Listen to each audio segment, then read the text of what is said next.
Rizka Yuba Remix. You know I'm gonna get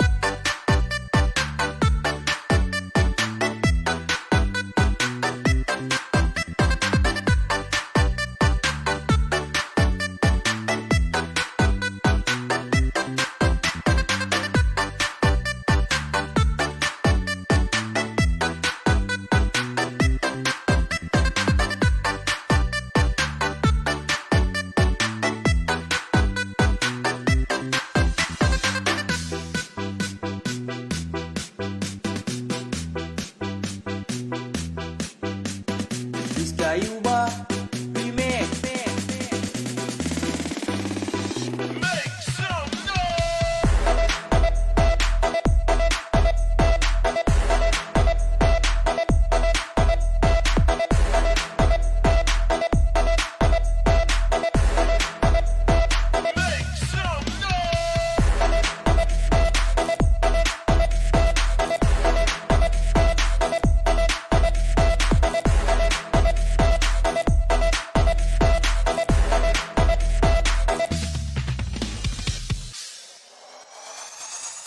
You know I'm gonna get you, yeah. Whatever it takes to get there. No, I won't drop you like everybody else does. Forget about your friends, they don't care where we go. If they do, we'll get lost in a crowd of people. I've been looking for you forever, baby. We go together, baby. We go. In this crazy world of choices, I've only got a few. Either you're coming with me, or I'm coming with you. 'Cause I finally found you. I finally found you. You never have to worry if what I say is true. Girl, I've been looking for you, and when I saw you, I knew that I finally found you. I finally found you. You know I'm gonna get you. Hai, Assalamualaikum warahmatullahi wabarakatuh. Waalaikumsalam. Okey, kita berjumpa lagi dengan talk show Fiza di sini bersama Yeay. dengan Mr. Sam. Okey, Sifu sihat? Alhamdulillah saya sihat. Tapi hari ni petang lah. Ini Ah. petang. Kenapa tak buat pagi? Bukan Ah. Sifu busy ke? Janganlah cakap saya busy. Orang semua tahu. So Tapi kita mestilah kita nak minta maaf sebenarnya lah. Selalunya kita buat pagi. Sekali ni kita buat petang, Betul. ya kan? Tapi apa nak buat kan, kita nak maintain program ni kan. Program Fiza di sini, jadi kita buat petang. Nanti ada yang cari Sifu. Oh, okey. Di mana Sifu seminggu tak nampak tu rindu. So, pagi tadi memang tak boleh nak elakkan, jadi kita terpaksa lah buat petang kan. So Fiza, apa soalan minggu ni? Soalan-soalannya ni. Okey, kita ada tajuk best juga ni kategorinya. Oh, Sebab dia berkaitan dengan bling-bling-bling kan. Okey. Apa yang bling-bling tu? Duit. Okey, duit. Okey, tajuk kita kali ni adalah duit bisnes selalu bocor. Duit bisnes selalu bocor. Okey. Okey. So kita tampal je lah. Tak semudah itu. Okey. Okey, ni saya nak cerita experience saya kan Sifu. Wow, okey, Dia ada cerita. kaitan, dia ada Okey, kaitan. saya dengar, saya seorang pendengar yang baik, yang bagus. Okey. Sebenarnya sepanjang saya buat bisnes sebelum ni, of course kita sebagai founder, kita mesti kita lah penjaga account, kita lah jaga operation, kita lah beli barang, kita nak make sure benda tu deliver, kita juga cut cost, kita juga membazir. Kita juga jaga suami. Kita juga kan? jaga isteri. Jaga isteri pula jaga anak. Jadi banyak benda semua berkaitan dengan macam mana kita nak resolve pasal especially kewangan lah. Okey, contohnya macam bila jaga berkaitan dengan kewangan, kita ada kaitan dengan pembayaran gaji. Bila end of month tu kita rasa apa boleh cepatnya masa berlalu. Dah nak bayar gaji staff, kan? team kan. Productivity pula tak banyak kan? Produktiviti tak banyak, hasil macam sendu gitu kan. Jadi dan sampai kadang-kadang kita terpaksa hold dulu gaji kita untuk make sure team staff kita dapat dulu salary. Okay, kadang-kadang bila jadi efeknya macam tu kan Sifu, efeknya kita pun tak tahu bila kita ambil gaji. Dan kita pun suka-suka ambil gaji. Pernah tak sale banyak Ha? tapi still sukar nak bayar gaji dan sebagainya? Ada. Kenapa tu? Tak nampak. Saya tak tahu kenapa tapi tak nampak.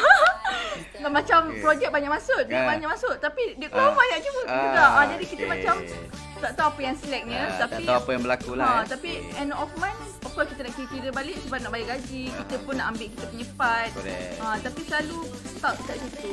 So last sekali kita bagi kat staff dulu. Bagi kat staff dulu bila kita ambil kemudian kita ambil ni biasalah kan. Kita ambil tak semestinya amount tu kan selebih kan kurang. Inilah yang selalu saya kongsikan Fiza, macam ciri-ciri seorang yang dalam bisnes menjadi hamba kepada company dia. Betul. Maknanya semuanya kita running around dan kita terpaksa juga macam gaji kita bagi kepada staff dulu, sedangkan kita sengsara tak cukup gaji untuk maintain rumah, maintain kereta dan sebagainya. Jadi kalau boleh of course kita nak lari lah kan, keluar sebab daripada keadaan tu kan. betul, kadang-kadang dia macam berlarutan. Macam kita kata when nak stop ni, bila nak stop benda ni. Macam kita bisnes memang akan habis juga duit tu. So Fiza, apa soalan dia? Okey, soalan saya. Panjang sangat dia punya mukadimah ni. Saya nak tiba faham. Okey, faham. Masalah saya je. Faham. Saya menyelami perasaan Fiza. Okey, alright. Okey, saya nak tanya kenapa isu atau kejadian macam tu boleh terjadi? Wow, soalan ni pendek tapi jawapannya mungkin panjang. Kenapa? Okey. Kadang-kadang kita pun sebagai founder kita tak sedar apa benda tu. Okey, so alright. So kalau Fiza ingat so kita ada dua jenis bisnes, betul tak? Satu network marketing, saya tak lupa network marketing ni. Sebab it close to my heart kan. Dan satu lagi adalah traditional business ya. So dalam network marketing mudah je, simple je kan. Dia bocor kenapa? Bocor kerana kita tidak buat sale yang cukup, yang mencukupi. Maknanya dalam network marketing kita kena buat banyak prospecting. It is about number game. Banyak prospecting, banyak kita follow up, dapatlah banyak hasil. Bila banyak hasil kita tak akan ada masalah dengan perbelanjaan kita. Kerana apa? Kerana apa yang kita perlu hanyalah modal untuk membantu kita membeli equipment, tool dan juga untuk membantu tim kita membuat event dan sebagainya. Jadi saya rasa kat situ mudah untuk dikontrol kalau kita mempunyai planning, perbelanjaan planning yang cukup ya. Maknanya kita track lah berapa perbelanjaan. Sebab dalam network marketing hanya 20 hingga 30% saja yang kita untukkan untuk kita panggil sebagai investment lah. Maknanya kita kena invest balik. Sebab dalam bisnes apa pun kita kena reinvest. Orang yang tak reinvest ni tak berjaya. Jadi network marketing mungkin senang sikit. Maknanya kita kena buat banyak kerja, iaitu kita konsisten, kita istiqomah. InsyaAllah kita tidak akan bocor di sini ya. So kalau kita bocor tu selalunya sebab kita tak buat banyak sale. Bila tak buat banyak sale, tak banyak profit lah. Kan itu senang so very straightforward. So banyakkan prospecting, mesti konsisten, setiap hari mesti buat. Itu network marketing. Tapi dalam traditional business dia a bit complicated lah. Maknanya kat sini dalam traditional business apa yang kita istilahkan bila kata bocor tu maknanya kita spend melebihi apa yang kita untukkan. Betul tak Fiza? Katalah kita untukkan perbelanjaan capex dengan opex bulan ni sebanyak let's say 50,000 kan, tapi tiba-tiba kita spend sampai 100,000 kan. So kita pun dah start hutang keluarga, hutang bank, hutang agensi, government agency dan sebagainya kan. So itu adalah apa definisi bocor yang kita istilahkan daripada Fiza tadi lah kan. Jadi apakah sebab utama? Tak tahu kan? Itu boleh terjadi. So sebab utama daripada apa yang saya lihat dan saya berpengalaman, ada 3 perkara utama lah. 3 perkara utama. Yang pertama saya sebut dulu lah perkara yang semua orang tahu, tapi saya ingatkan diri saya dan ingatkan semua orang lah, iaitu kerohanian. Saya kerohanian dulu. So nampak tone down sikit lah kan. Dari segi kerohanian ni very simple. Kan. Maknanya apa yang kita dapat, yang rezeki yang Allah bagi, kita harus beri balik sebahagiannya kepada orang lain. Bila kata memberi itu bukanlah hanya duit. Dalam segala bentuk pemberian ya, sebahagiannya, iaitu kalau dalam Islam tu memang ada guideline dia lah. Saya bagi contoh umpamanya zakat.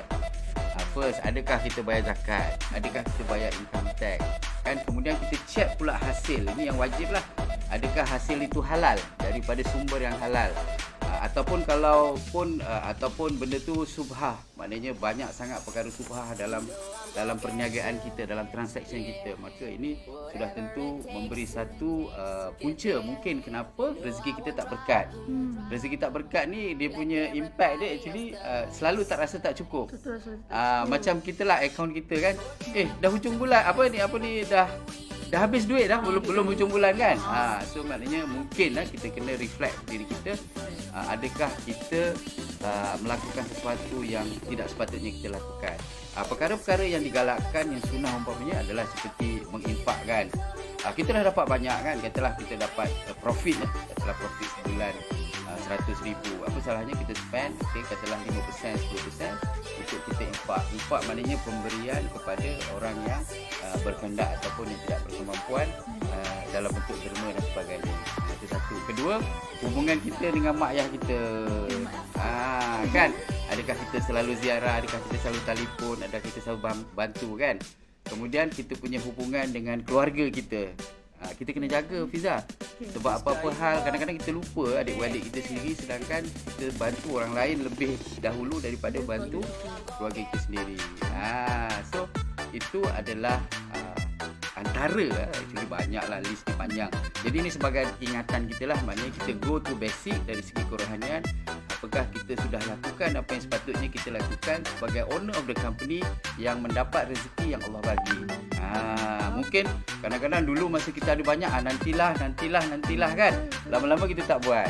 Bila kita lupa, masa tu dah already too late kan. Masa tu kita pula kata okeylah, nanti kalau untung barulah saya contribute.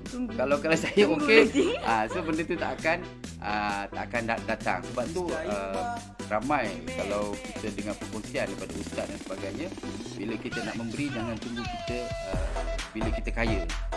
Maknanya kita boleh start memberi dari sekarang. Katalah kalau kita tak mampu, kalau kita lah nak sedekah umpamanya kan, macam amalkan sedekah di surau kan. Katalah kita tak mampu RM50, kita mampu RM10. Tak mampu RM10, RM5. Tak mampu RM5, RM1. Tak mampu RM1, kita ada apa duit sen yang dalam poket kita. So tapi yang penting kita konsisten dari segi amalan kita. Itu dari segi kerohanian. Finish satu. Tapi yang juga penting, yang nombor 2 adalah dari segi planning. Perancangan dari segi apa yang kita panggil perancangan perbelanjaan. Okey, ini nombor 2. Adakah kita mempunyai perancangan perbelanjaan yang betul? Saya bagi contoh. Masa Fiza buat company, ada tak Fiza buat annual budget and planning? So kita kena buat annual budget and planning. Sebab apa? Sebab kita nak budget for the whole period next year, for example kan. Supaya kita boleh tahu apakah exposure kita dari segi expenditure kita, daripada OPEX, CAPEX kita. Macam berapa banyak kita nak spend daripada R&D, berapa banyak kita nak spend daripada marketing. So semua itu kita plan. Jadi kita tahu macam kita akan ukur baju di badan sendiri. Katalah kita very agresif, kita nak business model kita yang kita buat tu very agresif. Boleh tak aggressiveness kita tu tally dengan fund yang kita akan ada untuk mendukung kita punya pelaksanaan bisnes kita? Kalau tak boleh, tentu kita akan reduce. Tapi masalahnya kita tak punya sistem. Tak punya sistem yang mantap. Jadi kita tak tahu. Kita macam main dart lah. Kita cuma main target je kan. Kalau kena lah. Magic. Main magic. Dulu kawan-kawan panggil magic. Ya betul. Ada magic juga, ada magic. And then yang ini mungkin saya akan elaborate sikit lah dalam perancangan perbelanjaan ni. Mungkin nanti Fiza ada soalan-soalan yang lain. Saya tahu tengok ada banyak panjang tu. So yang kedua mungkin as simple as this lah Fiza. Banyak tak company yang punya cash flow yang updated all the time? Tapi Fiza dia lah. tak ada masa tu. Correct. So maksudnya kat tak ada sini pendedahan. Correct. So bila kita tak ada budget planning, kita tak ada cash flow sebagai alat untuk kita monitor kesihatan kita. Dia cash flow ni adalah macam kita punya blood pressure meter kita, barometer kita dan sebagainya. Sebab apa, bila kita tengok cash flow, kita tengok okey, adakah incoming tu cantik melebihi daripada outgoing. Dan katalah kalau kita tak dapat projek untuk 2-3 bulan, tak dapat job, boleh tak kita survive untuk 5 bulan, 6 bulan, 7 bulan selepas itu? Cash flow inilah yang akan memberi kita satu cara untuk monitor. Untuk monitor kesihatan company. Sebab apa Fiza? Fiza tentu biasa. Fiza ni dia orang yang selalu attend training. Selalu orang attend training finance. Ayat utama yang dia pakai, cash is blood. Maknanya duit itu adalah darah. Tanpa darah kita tak boleh hidup. Betul. Jadi bila cash is blood, kalau kita tak ada perancangan yang mantap, tak ada monitoring yang mantap, tak ada penambahbaikan yang mantap, maka sukar untuk kita maju bersama-sama dengan company. So itu yang kedua lah, perancangan dari segi perbelanjaan. Yang ketiga adalah dari segi business execution atau perlaksanaan bisnes kita. Ini secara overall lah. Sebab actually perbelanjaan, duit, profit, apa semua ni Fiza, dia interrelated antara satu sama lain. Dia bukan macam okay, kita fokus kat marketing and sales saja, kita boleh dapat profit. Ataupun kita hanya fokus on certain thing, kemahiran kita buat produk yang berkualiti, kita dah boleh dapat profit. Ataupun kita tak ada hutang, kita pakai modal sendiri, kita dah boleh profit, dah boleh untung banyak. Tidak Sebenarnya kita kena ada satu holistic system. Holistic ni maknanya sistem yang menyeluruh, iaitu in addition to finance management tadi, kita ada juga berhubung kait dengan sistem-sistem yang lain, di mana saya bagi contoh lah. Macam kita punya strategic planning kita kan. Dalam strategic planning Fiza, kita ada apa yang kita panggil sebagai business model kita. Okay, business model. So bagaimana kita nak membuat bisnes kan? Siapakah kita punya supplier? Siapakah kita punya customer?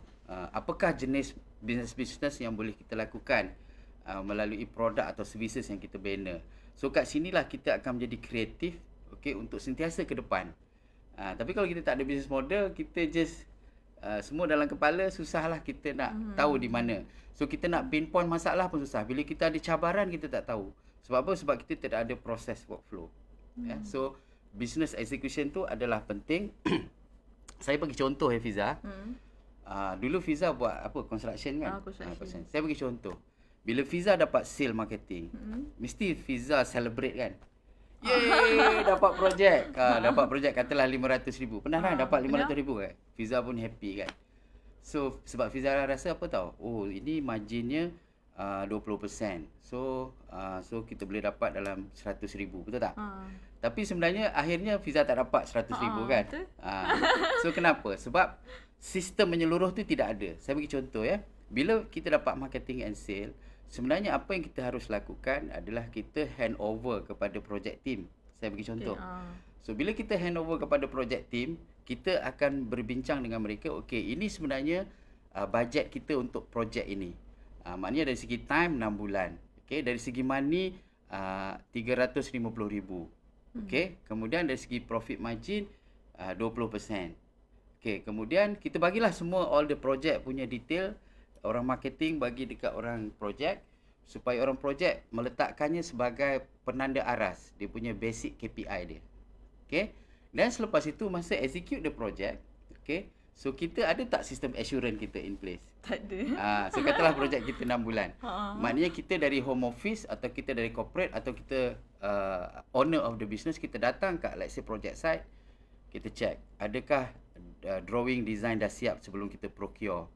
Adakah semua assurance system already in place lah, checklist tu semua kita check, kita tick okey. Kalau tak okey pun ada macam exception yang kita boleh bagilah kan. So pertama handover tak ada, assurance tak ada. Assurance tu maknanya yang tadilah yang saya check kan. Maknanya kita check semua, maknanya sebelum kita buat procurement ada atau purchasing, adakah kita ada design bill of material complete atau tidak dan sebagainya. Adakah terlebih, adakah terkurang, adakah kita leverage on existing project, mungkin ada lebihan material. So benda-benda tu semua ada dalam checklist. Tu yang kedua lah. Yang ketiga, dari segi kita punya project execution, adakah kita pastikan projek kita tu on time, on budget, on schedule. Inilah sebenarnya KPI yang kita berikan kepada project manager, okey, supaya mereka report benda ni setiap minggu Fiza. Setiap minggu. Setiap minggu dia report kat kita, hantar satu template, satu muka surat pun cukup. Dan dia mesti bagi tahu semua progress dia. Kemudian setiap bulan kita meeting, kita boleh buat satu steering committee meeting atau management meeting atau project meeting di mana semua project manager akan laporkan bulanan. Okey, untuk memastikan semua mesti meet the time. Katalah projek tu 6 bulan. Apa jadi kalau kita dapat complete 8 bulan. Wow. Mesti burst the budget. Burst. Burst the budget. Fiza macam down je. Janganlah down. So, Teringat. katalah kalau 8 bulan. Teringat projek saya. So kalau 8 bulan, so 2 bulan burst. So apa jadi pada 2 bulan yang dah burst tu? You kena bayar you punya manpower lebihan. You kena bayar renting equipment. Mungkin you punya excavator ke apa ke tak kan. So bila dah burst, you bayar, so margin you dah habis lah. So margin dah habis. Bila margin dah habis, mulalah kita menangis kan. And then kita kata, oh kita salahkan orang lain ni. Kita kata sebab lah sekarang ni klien projek bagi 6 bulan, sepatutnya ni 9 bulan. Itu benda tu sepatutnya kita address masa kick-off meeting. Masalah kita kick-off meeting pun tak ada dengan klien. Kick-off meeting dalam maknanya kita nak bersetuju dengan pihak klien walaupun kontrak dah diberi. Kita discuss dengan dia, mungkin ada satu area yang atau 2 area yang mana kita ada concern. So, kita bincang. Tu. Lagi satu Fiza, sebelum start business atau start project, ada tak kita buat risk assessment? Tak. Itulah masalah. Sebab kalau dapat projek tu pun dah syukur. Yes. Sebab apa Fiza? Sebab bila kita tak buat risk assessment, kita tak tahu apakah risiko yang akan kita lalui. So kita akan tahu yang mana yang risk tinggi, yang risk sederhana dan yang risk rendah. Dan quickly kita dengan tim akan cari jalan penyelesaian untuk siap risiko itu. Jadi maknanya tim kita sudah ready untuk 6 bulan punya projek ni, apakah risiko yang bakal dia temui. Jadi dia ready. Kalau katalah katalah dia jumpa masa dia tengah execute, so dia akan ambil masa untuk resolve the issue. Tapi kalau dari awal dia tahu, saya bagi contoh, delivery of material. Katalah barang tu daripada China. Kan? Delivery dia, katalah kita order hari ni sampai dalam masa berapa hari. Let's say kita hantar je duit 15 hari sampai. Betul tak? Tapi katalah material for some reason, at least macam ada masalah. Saya bagi contoh macam COVID-19. Material tak sampai daripada China, apa nak buat? So kita menangis lah kan.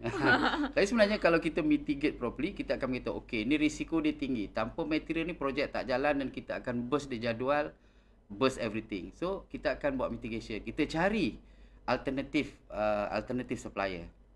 So alternative supplier supaya katalah company A. Kat mana? Ini mungkin dekat Jinjang atau dekat Balakong kan. So kita dah ada alternatif. So bila benda tu seolah-olah akan berlaku, kita dah step. Kita dah line up. Tim kita pun alert. Tak adalah bila kadang-kadang project team ni pun satu. Dia diam, dia sorok je daripada shareholder, daripada owner of the company. Bila dah meletup barulah menggelabah.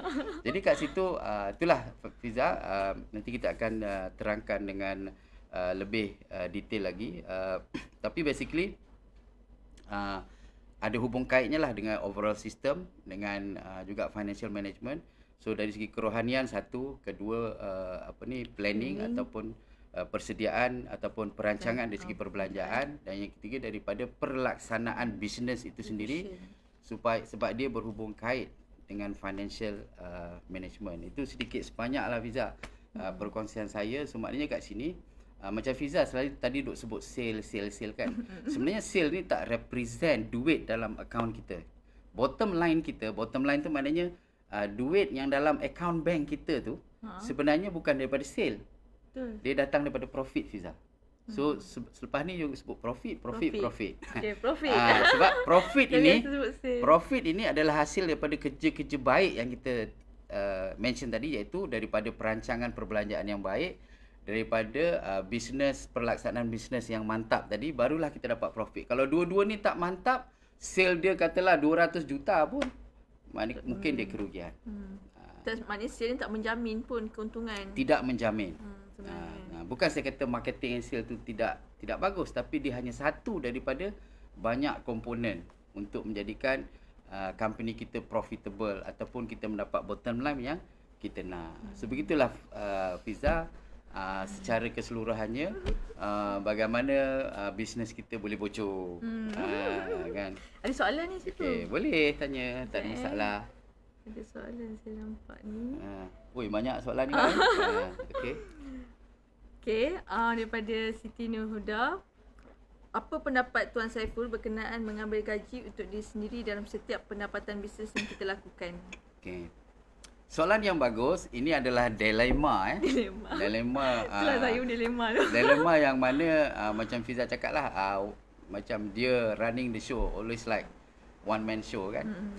Tidak menjadi masalah, tetapi mesti ada perancangan perbelanjaan. Maknanya bila kita buat cash flow ni ada dua satu cash flow yang actual, maknanya yang current, satu lagi is cash flow projection. So maknanya kalau kita ada cash flow projection, kita dah letak dah operating cost daripada salary and allowance. So kita dah masukkan kita punya. So bila kita dah ada bajet kat situ, tak ada masalah kita ambil. Tetapi kita mesti ambil mengikut prosedur syarikat. Masalah dengan kita macam mungkin banyak orang seperti Fiza dulu, dia rasa nak ambil, dia ambil. Of course dia akan justify, dia kata beli tu beli ni kan. Tapi sebenarnya dia ada syarat. Saya bagi contoh, bila kita ada bajet, bajet, kalau kita ada sistem, katalah tak cukup bajet tu. Dan katalah benda baru, benda yang tidak ada dalam bajet kita, tiba-tiba kita perlu. Selalunya kita buat apa? So sebenarnya kita kena ada sistem untuk kita request. Maknanya request supaya kita punya team akan request kepada kita, okey ni tak ada dalam bajet, kita nak request. So kita kena evaluate. Kalau dia meeting kita punya syarat, dan barulah kita approve. Dan kat situlah kita, maknanya kita bila kita manage the finance tu, dia berhemah. Dia bukan macam main okey saya nak ni kok kita pun approve. Tidak. Tapi macam ni kita nak kata berapa banyak gaji kita tu? Okey, so kita kata ukur baju di badan sendirilah. So kalau macam mula-mula kan, macam mula-mula mungkin kita ada fund kan, kita ada duit yang cukup untuk kita jalankan. So katalah kita rasa 6 bulan yang pertama kita tak boleh ambil gaji daripada syarikat. Maknanya kita dah ada fund masuk awal. Katalah kita fund company tu katalah 250,000. Okay, kita dah fund awal-awal, dan kita kata 6 bulan kita tak ambil gaji. Tapi bila dengan buat cash flow, kalau kita nak make sure kita boleh ambil gaji bulan yang ke-7, kita kena pastikan dalam tu dah ada projek. Jadi kat situ kita tahu. Jadi kalau kita tak dapat projek, memang kita tak akan dapat ambil gaji. Tak dapat lagi lah. So sebab tu cash flow ni penting penting untuk dibentangkan setiap masa supaya kita akan dapat gambaran. Yes. Kita nak apa next. So saya share semasa COVID-19 baru ni ada satu study iaitu satu study yang dibuat oleh SME, Small Medium Industry, dengan third party yang mengatakan pada bulan 4 masa tu, mereka membuat kajian, hanya ada 50% sahaja company yang mampu untuk bayar gaji pada bulan 5. Maknanya yang boleh bayar gaji bulan 5 dan seterusnya ni yang 50% saja yang bayar gaji bulan 5. Betul, belum cerita bulan 6, bulan 7, bulan 8. Maknanya yang bulan 5 tu pun dah 5. Maknanya dia tidak ada perbelanjaan pengurusan yang bagus. Maknanya company dia sentiasa macam ni lah, macam running around. Mungkin dia sendiri tak ambil gaji. Kan? Itulah. Correct. So sebab apa? Sebab kalau kita tahu company kita tak boleh, kalau kita ada sistem, kalau company kita tak buat duit, tak ada profit, kita tahu parameter mana kita nak tweak kalau kita ada sistem. Macam tadi kan business model. Business model tak ada, macam mana kita nak tahu kat tweak yang mana? Mana pinpoint? Kalau katalah you buat F&B pembungkusan for example. Adakah you nak improve dari segi raw material? Kan? Kalau raw material yang mana? Katalah you buat sambal. Adakah petai? Adakah tempoyak? Adakah bawang? Kat mana kita nak tweak supaya harga dia berpatutan? Kemudian kita ada lagi parameter lain. Seperti umpamanya dari segi packaging. Adakah kita makan konsep untuk beli packaging material ni secara bulk supaya kita dapat pemilihan yang lebih murah dan ekonomikal lah. Dan macam-macam kita boleh tweak kat sini. Jadi sebab apa? Sebab yang saya mention tadi, sebab apa saya tak suka kita sebut sale. Sebab actually profit is actually derived by not only sale, profit derived by sale plus profit margin plus cost operasi. Kos operasi ni capex, opex semualah. So maknanya kalau kos operasi tinggi, maka profit margin pun makin rendah. Jadi macam mana nak reduce kos operasi? So kita buat optimization lah. Macam kita buat strategic alliance dengan supplier kita supaya harga dia harga rendah tapi kita bagi long term. Ada macam-macam strategi. So Fiza, so itu adalah yang saya nampak lah yang banyak daripada kita menghadapi kesukaran. Jadi untuk jawab soalan Huda tadi, ya boleh, tapi perancangan perbelanjaan mesti ada, iaitu bajet mesti ada. At least setahun sekali kita buat bajet deliberation dan setiap bulan kita monitor dan kita ada cash flow. Barulah kita boleh, tak ada masalah kita nak ambil, cuma kita kena ukur baju di sendiri berapa amount kita nak ambil dan bila kita nak ambil. So kita tengok daripada cash flow tu, kita agak, sebab kalau kita tak ada business model dan kita tak akan ada marketing model. Marketing model ni yang akan generate sale umpamanya kan. Jadi daripada sale tu kita boleh estimate dan translate into cash flow. Katalah kita sekarang bulan 9, kita expect bulan 10 ada 3 projek. Bulan 11 kita expect ada 1 projek. Bulan 12. So kita reflectkan dalam cash flow projection supaya kita nampak. Kita nampak lah nak ke depan tu Fiza ada KPI kan? Dah ada. Tinggal berapa bulan lagi Fiza? Itulah. Fiza pun dah ada KPI, tu tinggal 3-4 bulan. Nak hujung bulan So kena catch up lah kalau tak meet. Macam mana kita nak catch up. So daripada situ kita boleh tengok daripada cash flow kita, daripada kita punya perancangan bajet kita dan sebagainya. Alright. Ada lagi soalan Fiza? Okay, tak ada lagi. Saya adalah yang audience tak ada lagi. Okay. Okay, Sifu. Macam mana kita nak berdisiplin dalam penggunaan duit syarikat? Wah. Especially ini sebenarnya banyak mujus kepada founder lah. Founder yang berani pegang duit syarikat main-main ni. Jadi macam mana kita nak berdisiplin dalam duit syarikat lah? Okay, so basically saya repeat balik lah. Sebenarnya kita kena ada satu culture. Okay, budaya kerja. Okay, budaya kerja ni kita hentam kromo je. Betul tak? So kita tak establish system. Okay, macam kita banking account. Macam mana dia punya sistem dia supaya company, okay, banking dah menolong kita, membantu kita, iaitu dengan cara ada maker dan checker. Betul tak? Betul. Okay, so basically maker akan request. So kena ada checker untuk approve. Checker akan tengok ni duit apa ni minta sampai 20,000 ni kan. So kat situ ada sistem. Tapi kita ada tak sistem tu? So selalunya tak ada kan. So apa yang perlu kita buat adalah untuk membina dan melaksanakanlah sistem yang ada. Tapi kalau kita cakap spesifik pada finance, so kita cakap pada finance tadilah, maknanya kita bercakap pasal annual budget and planning. So kat dalam annual budget and planning tu kita tengok apakah capex. Capex ni capital expenditure, iaitu apakah aset-aset company yang kita nak beli, macam komputer, macam let's say monitor, projector, mungkin kita nak beli kereta. Ni semua adalah capital expenditure yang ada aset. Kan company kita perlu ada asset number, semua aset-aset kita, dan kita nilaikan, sebab kita nak nilaikan company. Itu capex. And then kita reflect dalam kita punya cash flow projection untuk setahun umpamanya kat mana kita nak spend.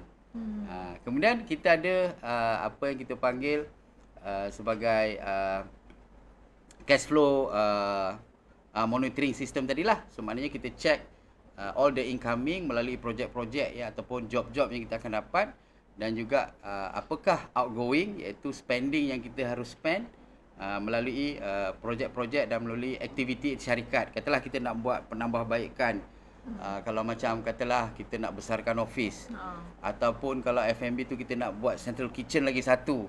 So semua tu kena reflect dalam kita punya bajet, supaya kita tahu kalau mana yang kita beli untuk aset dipanggil capital expenditure. Kemudian operating expenditure. Operating expenditure termasuklah macam dari segi utility kita, api, air kan. Kemudian dari segi gaji dan allowance kita. So kategori-kategori macam itulah. And then kita ada kita punya cost manufacturing kita, atau cost produk kita lah, macam raw material ke, ataupun barang-barang yang harus kita purchase untuk kita buat construction. Itu semua adalah cost of the project yang kita harus masukkan dalam bajet lah. So untuk kita berjaya dalam dari segi finance ni, kita mesti ada budaya. Iaitu budaya untuk membina dan juga untuk monitor. Untuk monitor ni apa? Untuk mengawal selia. Untuk membina dan mengawal selia perbelanjaan kita setiap masa. Macam tadilah, so kita dah buat bajet untuk tahunan. buat cash flow projection, jadi senang untuk kita tahu. Kemudian tu satu. Kedua, dari segi macam saya tadi lah, kalau ada kita nak tambah spending kita, kita mesti dapat approval cycle yang betul. Maknanya kita kena deliberate betul. Macam kalau daripada projek A kena present kenapa dia nak penambahan projek. Jadi kita pun management kita alert. Kita nak tarik daripada mana, sebab ini tak masuk dalam plan kita kan. So kalau kita tahu dan kita akan make sure walaupun kita approve dengan cara berhemah lah. So benda tu kita tak ada. Sebab tu kita just ambil je kan. Kita tak tahu kat mana. So kalau kita ambil boleh, tapi melalui satu proses yang harus kita lakukan lah. Kemudian dari segi account management lah. So selalunya account management ni remeh. So kita tak nak kan. Macam Fiza selalu dulu dia kata kalau buat account management, receipt kena ada setiap page kan. Saya pun tak pernah buat lah kan. Tapi saya rasa memang amat remeh lah. Yelah, tapi benda-benda tu amat perlu supaya nanti senang untuk kita estimate perbelanjaan kita. Saya bagi contoh katalah kita nak buat penambahbaikan dari segi profit, dari segi cost operasi. Kita nak reduce cost operasi. So kita kalau nak reduce, kita perlu tahu apakah cost yang kita spend sekarang ni. Katalah cost untuk bahan mentah berapa. Boleh tak kita katalah reduce another let's say 5% supaya profit tadi kita tambah. Dan kat situlah kita buat exercise. Ada ni mesti ada. Macam nak check? Saya kadang macam takut dia dah burst ni. Tapi tak, kita boleh check sebab you tak ada account management, dia tak ada cash flow. Dia punya sistem. Yes, so setiap bulan you akan ada benda outgoing. Outgoing ni daripada utility berapa, daripada projek A berapa, projek B berapa, projek C. Sebab tu dalam projek kita kena ada project cost center, Fiza. Maknanya projek A kita kategori katalah cost center dia 110. Projek B 111. Projek C berapa. Jadi semua expenses semua letak bawah projek tu. Tak boleh hidden lah Tak boleh. Dan project manager tu is held accountable. Jadi maknanya kita bezakan antara project manager yang perform dengan project manager yang tak perform. So kalau tak perform, kita tengok boleh tak kita bantu dia. Apakah penambahbaikan. Mana yang perform tu kita ambil dan buat sebagai best practices. Kenapa dia boleh perform well. Dan itu kita share dengan tim kita. Jadi bagi saya kat sini, kalau dari segi managing of the financial, amat penting kita perlu ada satu platform untuk kita membina, untuk kita mengawal selia dan untuk kita menambahbaikkan. Tiga perkara itulah, maknanya bukan hanya untuk kita membina sistem, tapi kita mengawal selia, monitor dan juga kita membuat penambahbaikan supaya kita sentiasa ada profit, Fiza. Percayalah Fiza, kalau kita disiplin macam ni, insya-Allah company kita profitable. Sebab apa? Sebab kalau memang kita katalah kita tak boleh tweak, kita nak ubah ini tak boleh, nak control ni tak boleh, ubah ni tak boleh, semua tak boleh, apa kita buat? Kita akan close the company. Katalah due diligence, kita nak close pun kita kena buat study. Kita buat due diligence study. Kalau kita teruskan, apa jadi? Kalau tak teruskan, macam mana? Apa impact dia? Apa consequences dia? So kalau katalah consequences dia better untuk kita close, kita exit lah. Dan kita buat company baru ataupun kita buat bisnes baru. Macam itulah Fiza. So maknanya kat situ semua ada sistem. Jadi selalunya kita nak buat bisnes, kita tu excited. Aku nak buat bisnes ni, aku ada klien, aku ada kemahiran. Tapi sebenarnya dia tak ada sistem. Bila dia tak ada sistem, macam kita nak pergi daripada sini ke Ipoh. Kalau kita tak ada, dan kita tak pernah pergi Ipoh katalah. So kalau kita tak ada waste, macam mana nak sampai Ipoh? Betul. So kita pun pergilah ikut tu. Ikut apa tanda jalan tu kan. Jalan tu kadang-kadang entah jalan kampung ke, jalan apa ke, patutnya sampai 2 jam, kita sampai 4 jam, 5 jam. Jadi kat sini mesti kita guided. Iaitu guided tu daripada sistem. Sistem ni lah yang akan mengajar kita. Okay, sama Fiza? dia terus culture tu akan wujud lah Okay, dalam apa pun saya nak ajar Fiza satu. You remember this for the rest of your life. Okay, Dalam apa yang kita buat ada 3 perkara Fiza. Okay. Resource. Maknanya kat sini katalah you nak buat bisnes. Resource mesti ada kemahiran. Kemahiran tertentulah. Kemahiran tertentu. Kalau kita nak buat bisnes tu, kita mesti tahu proses workflow dia. Nak buat bisnes F&B, daripada raw material sampai penyediaan, sampai pembungkusan, sampai delivery. So kita kena tahu, itu kemahiran, resource. Yang kedua dari segi sistem. Sistem yang saya cerita tadi lah. apakah governance dia. Governance macam prosedur yang kita mesti ikut. Sebagai company macam mana? Macam limits of authority. For example, sistem untuk membuat approval. Katalah seorang manager hanya boleh approve 10,000 sahaja. Kan? So GM boleh approve 100,000.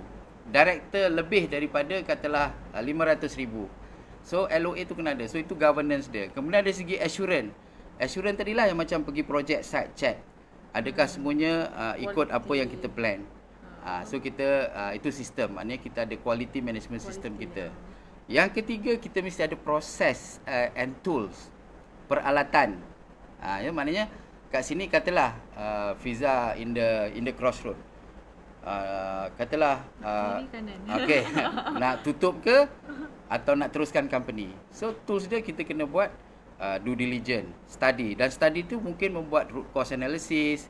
Ada tools yang panggil root cause analysis yang gunakan 5Y, ataupun kita guna risk assessment, ataupun kita guna macam-macam lah tools yang ada. So macam bila kita nak nak buat keputusan tu, kita guided. Taklah kita rasa menyesal correct. ke kemudian. So kita ada resource, kita ada sistem, kita ada tool dan juga processes. Processes macam tadilah. Katalah you nak buat business construction. Okay, first kali apa you buat? So first kali you nak buat engineering, you buat design, betul tak? So kat situ you buat lakaran, drawing dan sebagainya kan. So lepas daripada tu barulah you buat purchasing, sebab daripada drawing tu akan ada bill of material. Daripada bill of material tu you buat purchasing. Lepas you buat purchasing barulah you buat installation. Sebelum you buat installation mesti site masa tu mesti dah clear lah. For example lah kan. Jadi kalau kita tak tahu proses-proses tu, seperti umpamanya bila nak dapatkan local authority, macam bomba punya requirement, macam MBSA dan sebagainya. Jadi proses tu amat penting kita untuk kita ketahui. Saya pernah biasa tengok ramai kat kedai kopi tu broker tanah, Fiza, jual tanah. Tapi bila saya tanya kan, bertahun-tahun tak pernah close. Sebab dia sendiri proses dia pun tak tahu. Siapa yang jual pun tak tahu. Kadang-kadang dia tahu yang jual tapi tak tahu yang beli. Kadang-kadang dia tahu yang list of pembeli tapi dia tak tahu siapa yang jual. So at the end dia orang kena tipu. Maknanya sistem tu apa sih? Ya, sistem dia tak tahu dan dia sendiri tidak certified. Dia tidak pergi training. Kan dan sebagainya. Sebab itulah training dan juga license diberikan. So sistem tidak ada, proses dia tak tahu, dia sendiri tidak berkemahiran. So halas, orang Arab cakap halas. Okay, alright. So boleh Fiza okay.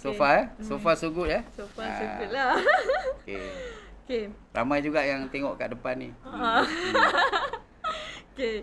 Hujan pula kat luar ni. Itulah hujan. Okay Fiza, apa lagi soalan Fiza? Okay, soalan seterusnya.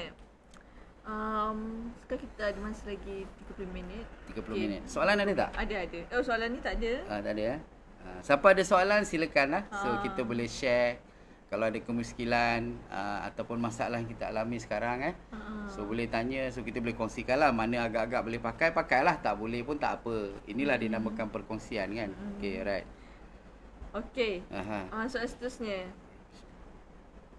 Okay, sebenarnya sistem yang macam mana yang bagus untuk kita praktiskan dalam organisasi kita lah, anak-anak SME. Sebab SME ni kan Sifu, correct, staff tak ramai. Kalau boleh kita nak jimat seboleh yang mungkin. Lepas tu kalau macam, lepas tu kita pun tak ada pendedahan untuk belajar. Bila kita tak bekerja dalam bidang yang korporat-korporat, company kelas A, kontraktor kelas A, bagus, kita tak ada experience bagus. So sebenarnya sistem yang macam mana yang kita bagus untuk kita nak praktiskan? Okay, so bila actually macam ni, tak kira lah company tu korporat atau company tu besar, company kecil, kita perlu ada sistem. Cuma sistem dia mungkin kalau untuk company yang besar, katalah macam Petronas kan, memang dia terlampau complicated sebab dia punya nature of the business, ya. Tetapi kalau company kita SME, kita still perlu ada sistem, tak ada excuse. Tetapi sistem tu simple. Saya bagi contoh, kalau buat business model, susah ke buat business model? Tak susah Fiza, kan? Macam Fiza katalah nak buat construction. Siapakah actually klien-klien Fiza? Kan? Apakah jenis business model yang kita nak? For example, adakah kita menjadi menggunakan agensi kan, umpamanya kan, kita just ambil subcontract je daripada main contractor. Adakah business model kita berdasarkan kepada main contractor saja. Kita ambil daripada main con dan itu model kita. Dan next time kalau katalah kita rasa tak apa bagus, mungkin kat situ Nak lah jadi specialist pula. Yes, tak ada specialist pula. Nak jadi specialist pula. So actually kita perlu ada sistem yang menyeluruh tapi sistem yang mudah. Sebab itulah TGCSB ini ataupun Top Gun Consultancy ini ditubuhkan untuk actually membantu ramai SME dan juga ramai juga mereka yang mempunyai bisnes dalam genre industri ini untuk mempunyai satu sistem yang simple and yet doable, manageable, affordable, semualah semua bel-bel lah kan basically. So kita talent daripada corporate tadi menjadi satu yang affordable, yang simple dan doable. Ya, maknanya kat sini semua orang boleh ada. Saya bagi contoh nak buat business model ni bukan susah kan. Satu page je Fiza. Oh ya? Satu page saja, input output and then dia punya proses dia. Tapi sebab kita tak buat, tu kita pun tak sure. And then kita antara shareholder pun kita tak sure yang mana model kita nak follow. Sebab apa, semua dalam kepala. Kita tak translate on a paper dan kita agree on what we want. Tu jadi kita punya satu masalah. So maknanya kita perlu ada sistem yang menyeluruh still. So kita kena ada strategic direction. Kita kena tahu Fiza, apakah kekuatan kita. Tak kiralah company kita kecil ke besar. Apakah strength kita, apakah weaknesses kita. Ini semua dalaman. Luaran dia, apakah peluang yang ada kat luar sana. Apakah threat ataupun apakah ancaman di luar sana. Jadi bila kita tahu semua ni, kita translate into planning company kita atau company planning untuk setahun ataupun untuk 3 tahun ataupun untuk 5 tahun. Daripada planning inilah kita akan translate into activity pula. Dan kemudian kita buat business model and then kita identify apa focus area kita nak buat kan. Dan daripada situlah kita akan monitor kita punya performance daripada apa yang telah kita tentukan dari segi aktiviti, dari segi planning dan sebagainya. Nampak simple Fiza. Actually you boleh buat dalam sehari 2 hari. Tapi kita selalu fikir macam Sebab tak tahu. complicated sangat kan. Nak buat business tapi tak tahu. Correct. sistem Kemudian macam financial management. So kita tak ada template cash flow kan, tak ada account management template.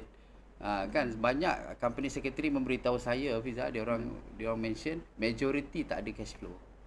Saya kata kita belajar finance, cash is blood. Tapi cash flow tak ada. So macam mana? Kan? Itu satu. Kemudian operation management. Operation management ni luas Fiza.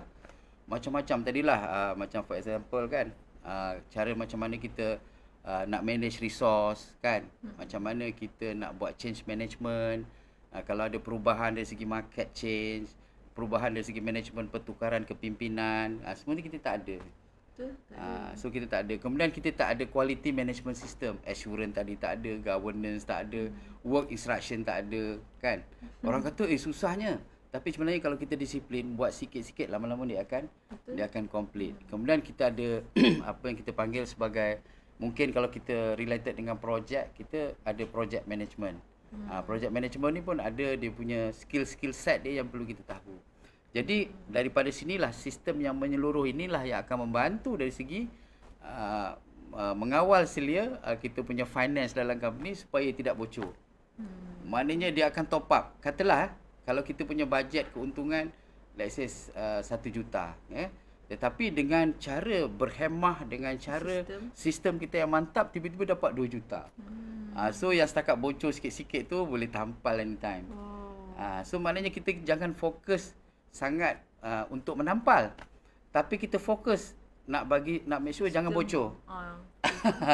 Kita fokus macam mana nak bagi bocor. Kalau dah bocor tu kita pula jadi penat untuk menampal lagi je. Tapi sebenarnya tak boleh tampal. Kan macam apa cerita dalam buku masa sekolah rendah dulu kan. Macam mana dia menahan air daripada melempah dengan beg dia kan. Macam tu kan. Tapi akhirnya melimpahlah juga kan. So actually kita kena smart, iaitu kita prevent daripada bocor, daripada kita membuat sesuatu untuk menampal bocor tu. So itulah sedikit. Maknanya sistem tu kita konsisten jaga. Correct. InsyaAllah dia akan lama-lama okey. Correct. So kalau tak pasti Fiza, boleh hubungi Top Gun Consultancy. InsyaAllah kita akan bantu. Sebab tu kita berusaha bersungguh-sungguh kat sini untuk membantu di luar sana agar company kita boleh grow.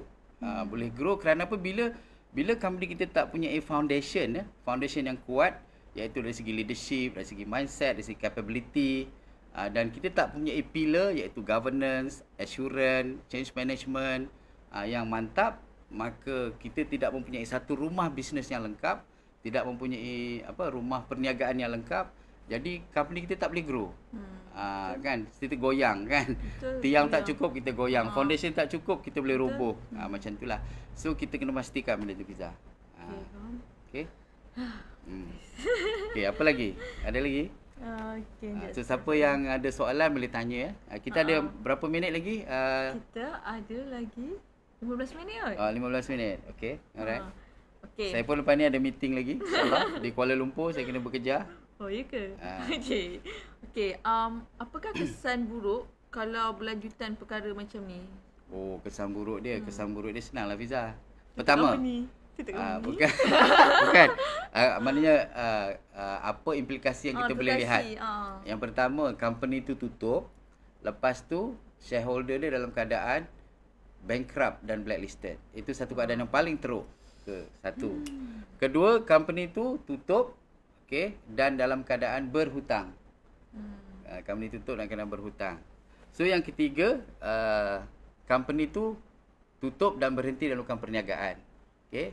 Dan mungkin yang satu lagi adalah company tu dia berterusan hidup tapi hidup segan mati tak mau.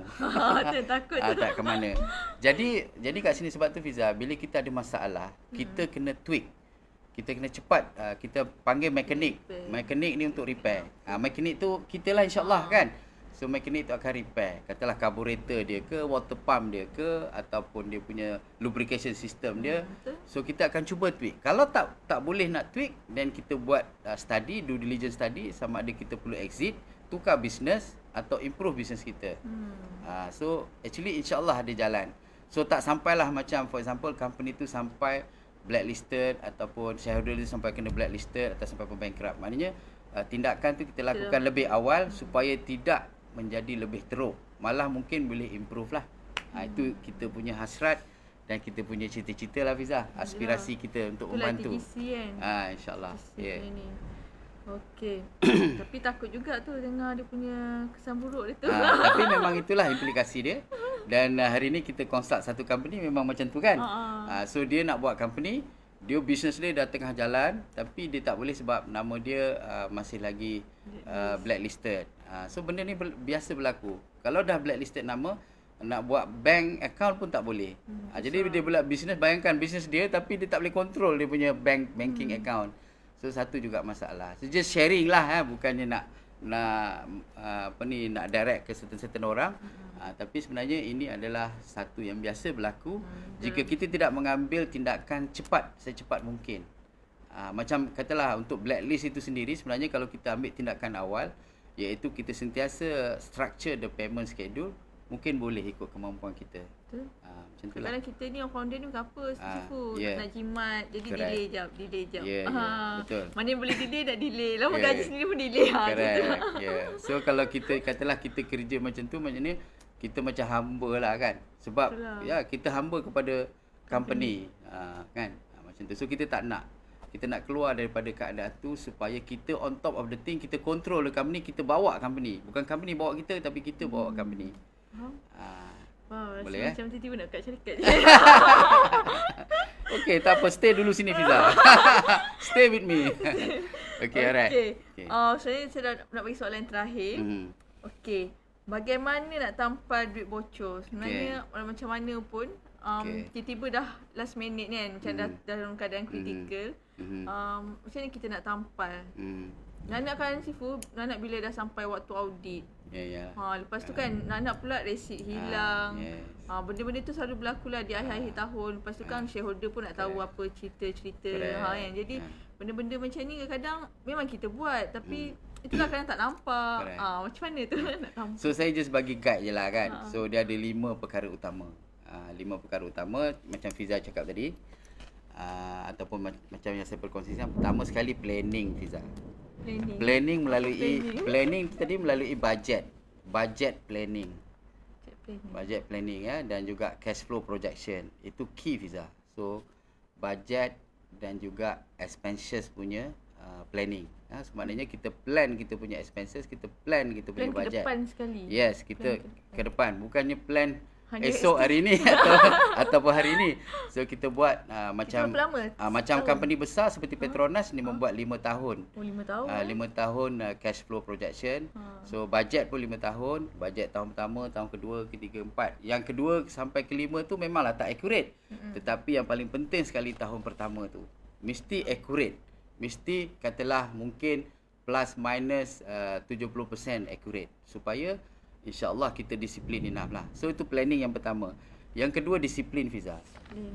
So macam tadi Fiza cakap kan, actually isu tadi adalah isu disiplin. Disiplin ni. Disiplin untuk Keadaan kita buat je untuk kita disiplin untuk kita buat bajet, and then untuk kita make sure macam account tadi, macam nak audit barulah nak cari account apa semua kan. So maknanya dia tak ada disiplin lah. Macam ada kita membuat satu purchasing, procurement kita tak track immediately. Kita kata tak apalah, tunggu nanti seminggu, tunggu sebulan, lepas itu tunggu 2 bulan, 3 bulan. Jadi dia tak ada disiplin. Jadi maknanya kita kena ada disiplin. Okay, lepas kita ada planning, kita disiplin, dan kemudian kita ada sistem yang mantap. Iaitu katalah kita nak tambah bajet, mesti ada sistem dia. Katalah kita sistem macam mana dari segi kita nak buat make sure projek tu dalam assurance yang betul, quality yang betul kan. So kita mesti ada sistem yang mantap, sistem yang menyeluruh bukan setakat finance tapi juga untuk company overall management execution. Itu yang ketiga. Yang keempat mesti ada monitoring yang konsisten. Monitoring ni kita, sebab tu Fiza, kita kena ada as a company, kita kena ada management performance every month. Sebab tu saya, walaupun company saya kecil, saya akan pastikan Fiza buat performance monitoring setiap bulan. Supaya kita tahu kat mana kita sakit, kat mana kita rasa selesa, apa patut kita buat atau peluang yang kita ada, dan kita tengok target kita, KPI kita. Katalah berapa yang kita dapat dari segi sale kita, dari segi revenue kita, dari segi profit kita. Jangan tengok sale je, kena tengok juga revenue dan juga kena tengok profit. So kita monitor performance kita daripada cash flow projection dan budget tadi. Dan yang ketiga adalah menyimpan secara berdisiplin dan berterusan. Menyimpan ni penting lah, maknanya company kena allocate. Katalah daripada katalah company ni dah setahun dan mempunyai capacity untuk menyimpan, katalah kita kata nak menyimpan 10%. So kita buat dalam simpanan. Ini backup plan. Sebab apa Fiza? Sebab satu company tu alangkah indahnya, at least kalau kita katalah kita tak dapat projek langsung setahun, kita boleh bayar gaji operasi untuk masa setahun. Itu kalau perlulah. So maknanya kita kena simpan. Tapi macam mana kita nak simpan kalau profit semua negatif. Jadi kita kena pastikan profit kita positif dengan cara yang saya nyatakan tadilah. Dengan cara strategi kita, dengan cara planning kita, dengan cara execution kita, dengan cara monitoring kita, dengan cara penambahbaikan kita. So semua kena ada Fiza. Banyak daripada kita ni Fiza selalu duk tunjuk apa dia buat, aktiviti dia banyak. Tapi sebenarnya kita kena ada result oriented. Apa hasil dia? Hasil. Selalu orang tunjuk, aku buat ini, aku buat itu, aku buat ini. Tapi kita tanya dia, apa hasil dia? Jadi aku dapat banyak sale. Yang tanya dia, berapa profit dia? So nanti dia akan profit. Sudahlah dia tengok, alamak. Nanti kita baru tanya dia, kenapa profit you macam ni? Barulah dia akan buat refleksi. Fiza macam nak buat company sendiri. Saya dah tahu lah tu tips tu. Okay. So begitulah Fiza. So kita ada planning, ada disiplin, ada sistem, dan juga kita ada monitoring dan ada menyimpan dengan cara yang berhemah. Macam kita buat personal, I think last week dengan Farah saya ada buat Facebook Live. Saya mengatakan kalau kita personal, kita at least ada 3 account. Account yang pertama duit keluar masuk.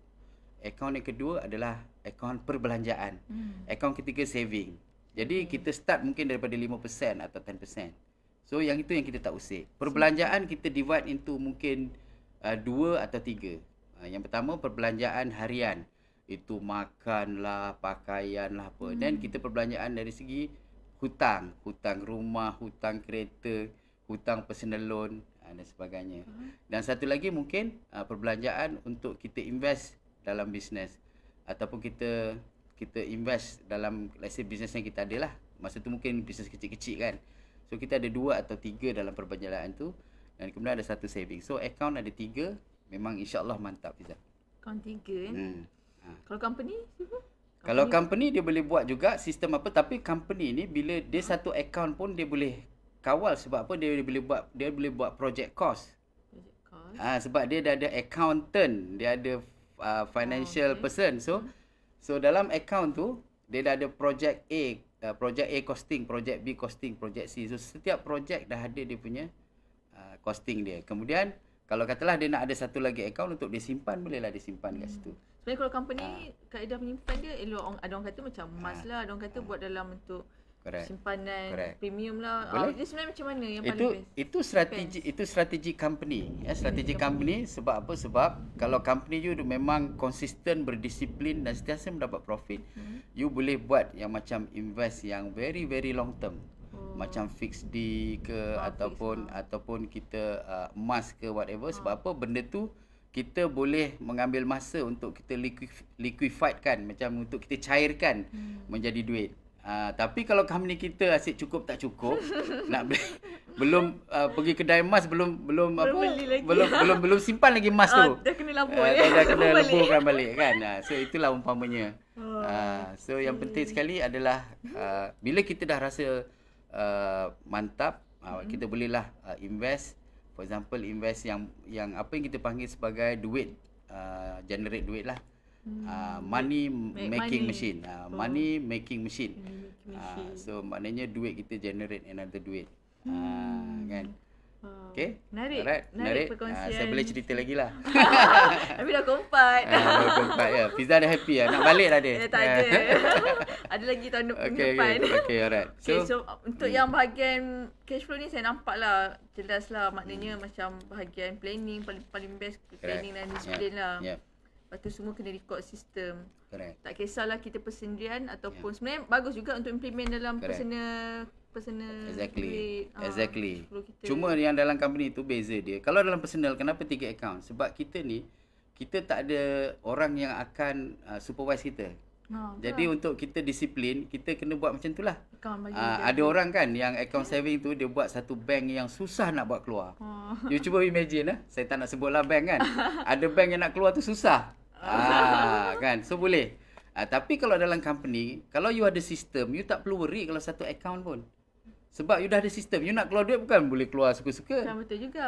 Mesti ada budgetnya, mesti ada cash flow-nya, mesti ada account-nya, mesti ada approval cycle-nya, approval process-nya, ada limits of authority-nya, ada project costing-nya, project cost. Okay, so semuanya ada in place, so you tak perlu worry. Satu account pun okay. Macam itulah cerita dia. Okay. Menarik sangat situ. Alright. Alhamdulillahirrabbilalamin. Okay, tapi sebenarnya siapa nak tahu lebih banyak pasal cash flow ke, pasal Copac, Apex yang korang tak pernah dengar tu kan. Biasanya SME jarang guna perkataan tu. Okay, alright. So tu semua kita ada dalam program Mpreneur. Yes. Bila tu? Okay, kita ada program Mpreneur ni pada 19 bulan 19 hari bulan 9 hari bulan bila? November. Dia free je. Kena bayar ke? Free. Alamak, free ke? Penat lah aku Fiza bagi free je. Ini kita bagi intro. Next time kita bagi dalam. The more you give, the more you get kan? So insyaAllah. Kita nak bagi free knowledge untuk semua orang. So jangan lupa tau berdaftar untuk 19 hari bulan November. Hari apa Fiza? Itu hari Sabtu. Hari Sabtu. Berapa jam Fiza? Daripada pagi sampai ke... Dari pagi sampai ke petang ya kan? 14 November. Silap. 14 November. So buat masa sekarang ni kita buat secara online ya. So online ni tak payahlah modal banyak sangat kan. Kalau physical, kalau hybrid mungkin kita kena banyak modal kan. Tapi tak apa, kalau adanya nanti ada peluang untuk buat fizikal, kita beritahu. Tapi register dulu. Rugi tau, ajak kawan-kawan yang ada masalah, ada dengar masalah ni, attend Mpreneur.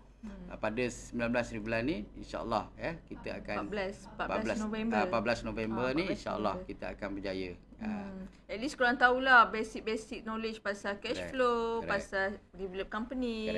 Kadang-kadang ada orang, saya pun macam first time saya dengar pasal SWOT tu pun masa dengan Sifu. Alhamdulillah. Daripada kalau kita tahu daripada beginning lagi bagus lah. InsyaAllah. Kalau tengah-tengah tu boleh juga rectify kan Sifu. Boleh je, tak ada masalah. So sebab tu kita juga bukan hanya tunggu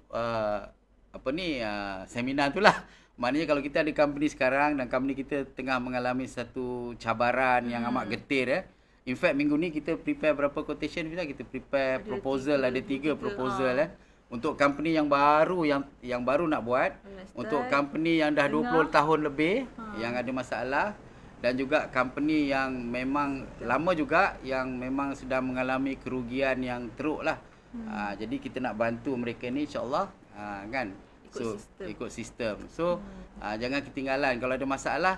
Jangan risau, boleh jumpa kami free pun consultation. Mungkin sejam tu kita boleh bagi face to face consultancy, kita diagnose secara preliminary kat mana masalah atau pain point. Tapi kemudian kalau bersetuju, kita akan buat official proposal apakah yang patut kita lakukan. Daripada assessment, daripada solutioning phase, daripada organizational improvement phase, dan juga daripada sustenance ataupun maintaining the performance of the company. So ada 4 fasa yang kita akan buat supaya insya-Allah company kita akan revive balik, akan hidup balik, dan bukan setakat hidup tapi hidup dengan growing lah, dengan berkembang lah insya-Allah. Okey. Itu saja. Boleh contact admin kita orang. Ada je kat Top Gun Consultancy punya Facebook. Okey. Itu sajalah Sifu. So kalau bukan kita, siapa lagi? Kalau bukan yang ini, yang mana lagi? Lepas tu? Kalau bukan sekarang. Kalau bukan sekarang, bila lagi? So jangan lupa ya, follow, subscribe and like kita punya Facebook, page dan juga YouTube dan Facebook. Tolong bantu kita. Okey. Assalamualaikum warahmatullahi taala wabarakatuh. Thank you Fiza. Okey.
Ayuba Remix. You know I'm gonna get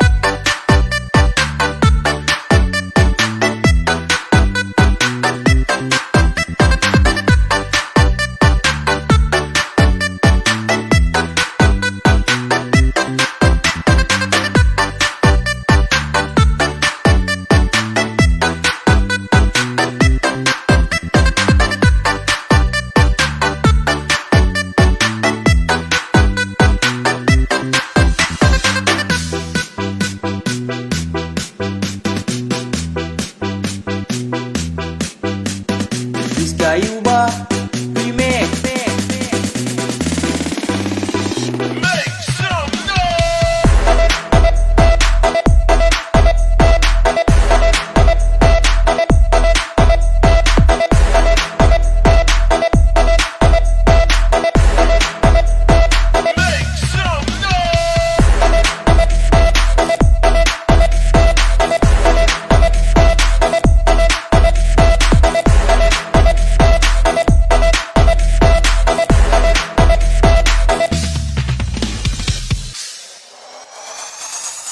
You know I'm gonna get you, yeah.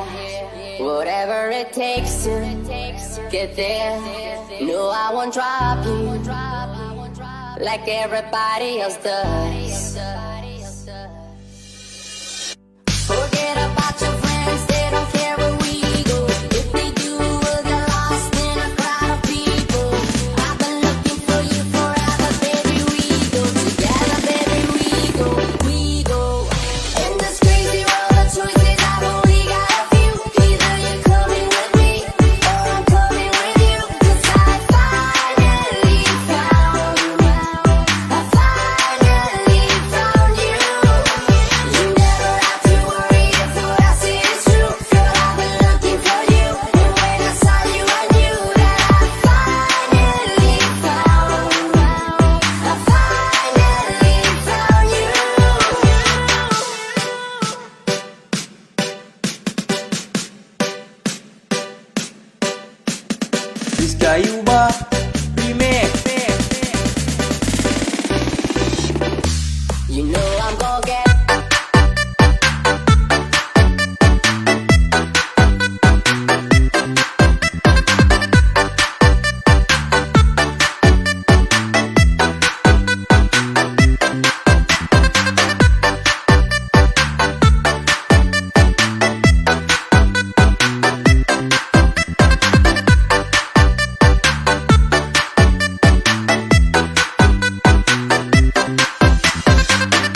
You know I'm gonna get you, yeah. Whatever it takes to get there. No, I won't drop you like everybody else does.